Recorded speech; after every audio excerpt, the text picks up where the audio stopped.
In today's video, we're getting into how we can communicate and make friends and lasting connections with others. So many times on this channel, I've talked about the importance of connections and relationships for happiness in life, but how do you actually do it? I used to be terrible at this, making connections with strangers. It was pretty hit and miss whether it'd be a good conversation when seeing friends of friends. It was more based on their communication skills being good, and I was terrible at talking to girls or making conversation effectively, consistently, until I figured out better approaches, which I'll go through today. It wasn't until I started a sales role and I was forced into having to make conversations with people I didn't know that I realised I started to get better at it. I'm naturally an introverted person, but almost had to learn how to be extroverted when I needed to be.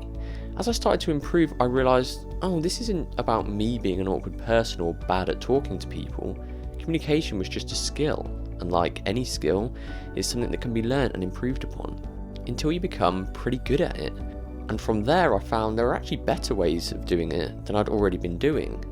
Now I'm at the point where I can pretty comfortably have a conversation with anyone, whether I know them or not. And today I'm going to share with you some of the best things that work for me in developing relationships. One of the biggest things that flipped for me was how I approached someone I didn't know. Before, I was very much like, I don't know anything about this person. I have nothing to talk to them about. And I changed my perception to, I don't know anything about this person. I have an insane amount I could find out about their life, and changed it to genuinely be interested into finding out about other people's lives. If it's already your friend and you already know lots about them, there's certain things you're not going to be talking about. But a new person you know nothing about, there's so much to discover. It switched from what I could tell them and talk to them about to what they could tell me. The first thing to realise is everybody's favourite topic and thing to talk about is themselves and their lives. It's what we are all the biggest experts in, our own lives. I used to talk to people about random things going on in my life. I had no idea if they had any interest in it. It was just about what I was into at the time. It's all about asking questions about them and their lives, and all you're looking for here are the hooks on the things you connect with. I did get a little stuck on this bit, where I'd be asking tons of questions about different things in their lives. It was almost like becoming an interview. And that is one way to get into things with people, but it's not a conversation. If you listen to podcasts, you'll hear a lot of interviews, people asking all the questions and people talking about themselves. But the most successful of podcasts is one like the Joe Rogan Experience. He's a great interviewer, yes, but the reason it does so well is because he has actual conversations for hours at a time with no breaks, which shows it is a skill that he's very good at because he can pretty much do it with anyone. The difference with a conversation compared to an interview is that rather than just asking people questions non-stop about their lives, you still do that but filter in your own relevant experiences and opinions. A conversation is just a sharing of stories and opinions on topics. This is something I was originally missing, asking the questions but not sharing aspects of my own life. So when asking people questions, the best thing to do is to do it about things that match up in your own life, that you have stories and opinions about. Like, are you into tennis? If they say no, cool. You know not to talk about your tennis stories or opinions on the latest games, because the person will likely get extremely bored. But do you like to travel? Oh yeah, I've been to New York. No way, so have I. What did you like most when there? And so the conversation goes. What you don't really want to be asking about is things that don't have any relevance to you. If you ask, do you like knitting? They might be like, yeah, I really do. Do you? And then you say, no. That can be a real conversation killer. The best conversations are balanced out and not too one-sided. This is where it can be helpful to be into a few things. First off, you'll likely meet more people in the first place, but also have more things you can connect with people on.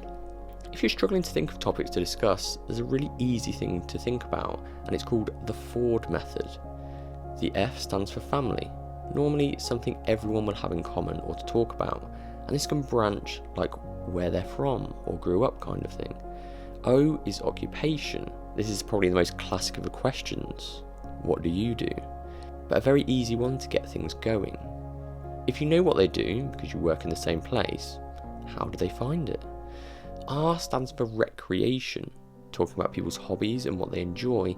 This is a better one generally, especially if people don't really like their work, but everyone loves to talk about the things they're actually into, and brings a little bit of passion into it. And if things cross over, then perfect, stories and opinions can be shared and connections and relationships are made. D stands for dreams. This is about what people want to achieve. Any goals or aspirations they may have. It's another great one to approach. I think about how much you like to talk about that stuff. So does everyone else, and if given the opportunity, then perfect.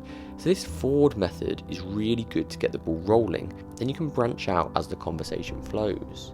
You can still use this method with existing friends too, finding out what's changed, if they have new dreams or new hobbies they're trying, and with friends the difference is the depth of the conversation. With strangers, you can go really broad, cover a few areas about what they do, etc. With friends, to make it a deeper friendship is about going deeper into topics. Not only what they do, but how they feel about it, why they feel that way. While you also share the deeper stories inside of yourself. Like, actually, I'm really worried about this thing I've got going on at work, and go deeper with that. Probably not something that would be discussed just with a stranger. Another great thing with friends is past shared experiences and memories, reminiscing, sharing about how much you enjoyed spending time together, and then planning future events. The deeper you go with friends, the stronger the connection gets. However, many people don't like going to that level as it opens them up and creates vulnerability and the risk of getting hurt. It takes trust and could result in embarrassment depending on the reaction. However, it's these more meaningful relationships that will have the most positive effect on your life and your happiness. I hope you found this video useful. Please leave a like if you did, subscribe for more videos, and I'll see you on the next one.